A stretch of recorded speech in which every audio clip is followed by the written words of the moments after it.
Hello everyone, welcome to my channel. आज हम देखेंगे वेस्ट बंगाल बोर्ड का माध्यमिक परीक्षा 2026 का 2 नंबर का क्वेश्चन। इसमें देखिए पहला क्वेश्चन है, यदि वर्षीय मूलधन और मिश्रधन का अनुपात 8:9 हो तो वर्ष में ब्याज दर कितना होगा। ठीक है, इस सवाल को हम लोग इस तरह से सॉल्व कर सकते हैं। तो यहाँ जो दिया है मूलधन और मिश्रधन का अनुपात दिया, तो हम यहाँ पे लिखेंगे दिया गया है कि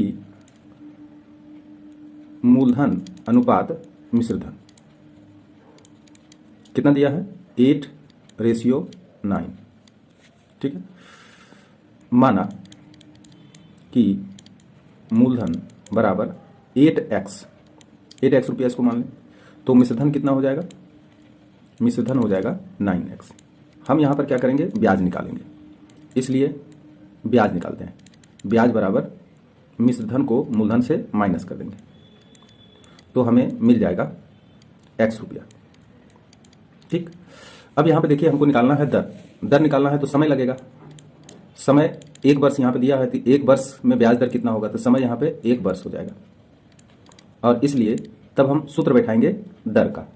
तो दर बराबर होता है ब्याज मल्टीप्लाई 100 डिवाइडेड बाय मूलधन गुना समय। अब इसमें जब मान बैठाएंगे तो ब्याज के लिए यहाँ पर x रुपया आया है, इसको x बैठा देंगे मल्टीप्लाई 100 और यहाँ पे देखिए जो मूलधन है, मूलधन हमारा 8x है, यहाँ पे 8x बैठाएंगे और मल्टीप्लाई समय 1 है, 1 बैठा देंगे। x को काट लेंगे, 100 को काटेंगे 50, यहाँ पे आएगा 4, इसको फिर एक बार काट लेंगे, यहाँ आएगा 25 और यहाँ आएगा 2। अब जो आंसर आया है दर, ये दर बराबर आया है 25 डिवाइडेड बाय 2%। इसको अगर पॉइंट में लें, अगर इसको पॉइंट में लिया जाए तो दर बराबर आएगा 12.5% और यही इसका क्या हो जाएगा आंसर। अब चलते हैं क्वेश्चन नंबर 2। √3 - 5 का अनुबंधी करनी क्या होगा। ठीक है, तो इसका अनुबंधी करनी में हम लिख देंगे -√3 - 5। अनुबंधी करनी उसे कहते हैं जिसको अगर हम इससे मल्टीप्लाई करें तो भी ये करनी मुक्त हो जाए और इसको जोड़ करने से तब भी करनी मुक्त हो जाए। तो ये जो आंसर आया है ये दोनों स्थिति में सही है। जैसे अगर हम √3 - 5 को मल्टीप्लाई कर दें -√3 - 5 से तो ये करनी मुक्त हो जाएगा √3 - 5 और इसमें अगर हम माइनस चिन्ह कॉमन ले लें तो आएगा √3 + 5।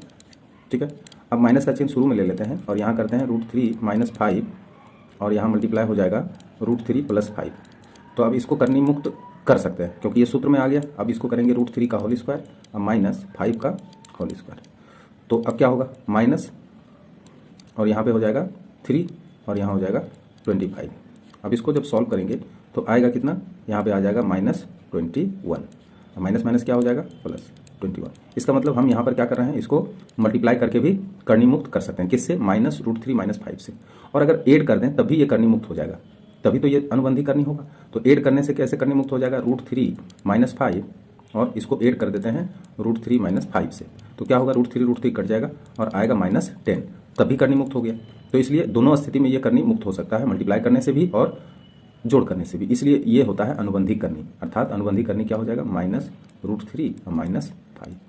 क्लियर हो गया। आगे चलते हैं और देखते हैं नेक्स्ट क्वेश्चन। वृत्त के व्यास के शेष बिंदु पर उपस्थित 2 स्पर्श ज्या आपस में होते हैं। ठीक है, जैसे ये वृत्त है।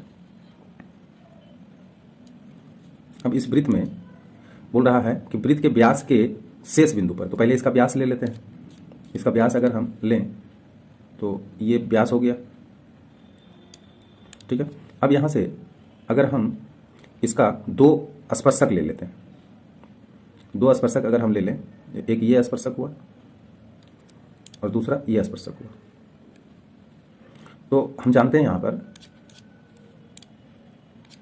हम यहाँ ये जानते हैं कि किसी भी वृत्त के केंद्र से जो स्पर्शक के स्पर्श बिंदु को मिलाने वाली रेखा होती है, एक P2 स्पर्शक है, एक RS स्पर्शक है और यहाँ पे मान लिया जाए A और B स्पर्श बिंदु है। तो स्पर्श बिंदु और केंद्र को मिलाने वाली रेखा स्पर्शक पर लंब होते हैं। तो ये 90 डिग्री हुआ और ये भी क्या हुआ, 90 डिग्री हुआ।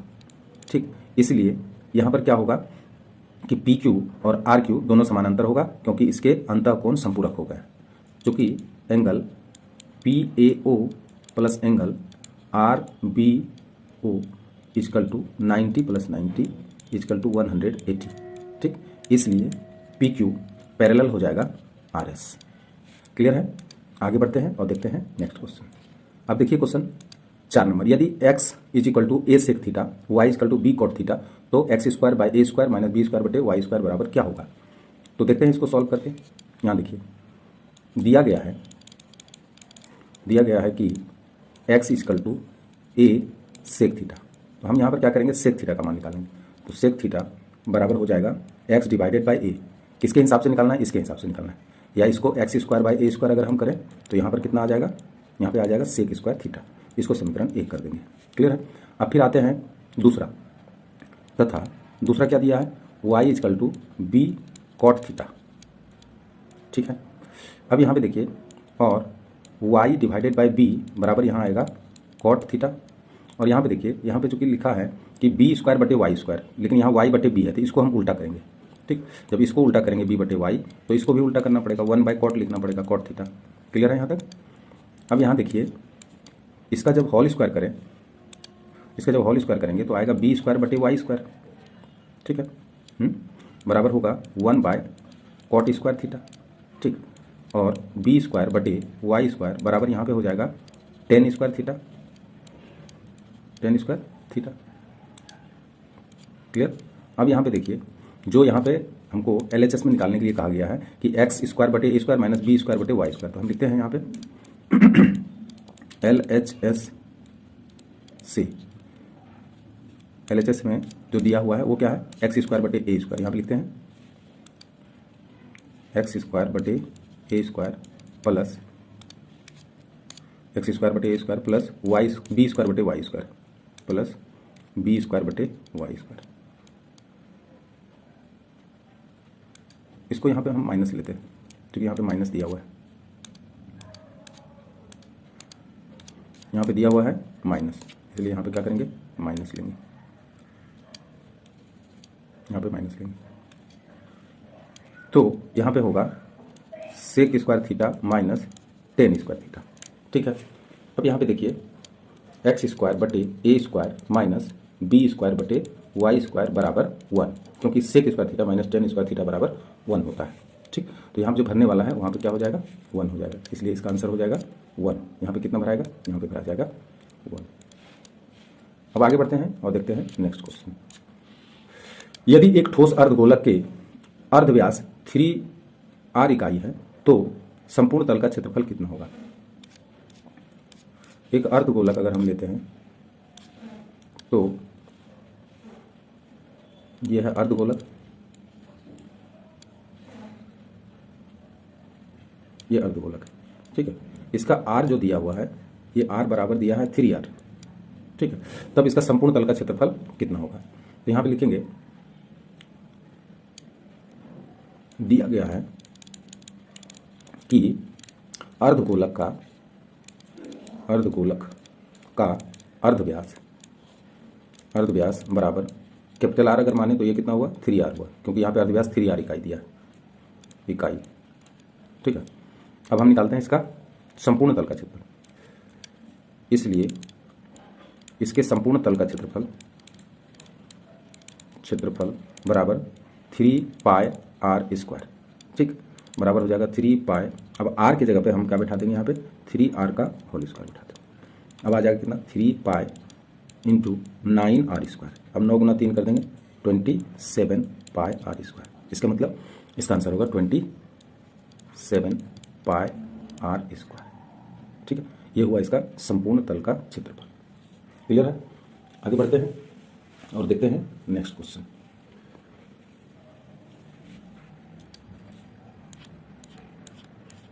नेक्स्ट क्वेश्चन देखते हैं, क्वेश्चन नंबर 6। 1 2 3 4 5 की आवृत्ति क्रमशः 1 2 3 4 f हो तो औसत अगर 4 हो तो f का मान कितना होगा? ठीक, यहाँ पे देखिए ये संख्या दिया है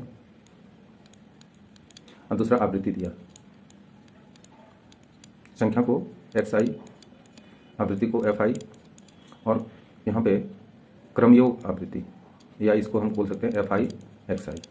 ठीक है, तो एफ आई एक्स आई जब हम निकालेंगे तो इसका मान कितना कितना होगा यहाँ पे हम निकालेंगे। ठीक, तो देखिए वहाँ 1 है तो इसका आवृत्ति भी 1 दिया, उसके बाद 2 दिया है तो इसका आवृत्ति भी 2 दिया, 3 है तो इसका आवृत्ति भी 3 दिया, 4 है इसका आवृत्ति 4, लेकिन यहाँ अगर 5 है तो इसका आवृत्ति एफ दिया। अब इसको मल्टीप्लाई करेंगे तो क्या होगा, 1 गुना 1 1, 2 गुना 2 4, 3 गुना 3 9, 4 गुना 4 हो जाएगा 16, 5 गुना एफ हो जाएगा 5। अब हमें क्या करना है, इसका योग निकालना है। इसका योग अगर निकालेंगे तो 2 1 3 3 3 6 6 4 10 यानी आ जाएगा 10 प्लस स्मॉल एफ, इसको कहते हैं सिग्मा एफ आई। और सिग्मा एफ आई यू आई जब निकालेंगे तो इसका मान आएगा 9 4 13 14, 14 और 16 30, 30 और 5 एफ, यहाँ हो जाएगा 30 प्लस 5 एफ। अब यहाँ पे देखिए अकॉर्डिंग टू क्वेश्चन औसत दे दिया गया। ठीक, औसत कितना दिया है, यहाँ देखिए 4 दिया औसत, तो 4 लिखेंगे। अब यहाँ पे देखिए औसत मतलब होता है, औसत का मतलब होता है sigma F I X I divided by sigma F I is equal to 4। अब इसके जगह पे मान बैठा देंगे तो आ जाएगा 30 plus 5 F divided by 10 plus F is equal to 4/1। अब इसको अगर क्रॉस गुना करेंगे तो 40 plus 4 F is equal to 30 plus 5 F. अब यहाँ पर क्या करेंगे, 4 एफ को बराबर के इधर ले आएंगे तो 5 एफ माइनस 4 एफ, इधर आ जाएगा 40 माइनस 30 आएगा 10, इधर आ जाएगा एफ। इसका मतलब है कि एफ का मान कितना आ गया 10, और यही इसका क्या हो जाएगा, यही इसका आंसर हो जाएगा। क्लियर है, आगे बढ़ते हैं, आगे बढ़ते हैं और देखते हैं नेक्स्ट क्वेश्चन। फिलहाल यहीं तक देखेंगे, नेक्स्ट वीडियो में आप इसके आगे का सवाल देखेंगे। Thank you very much.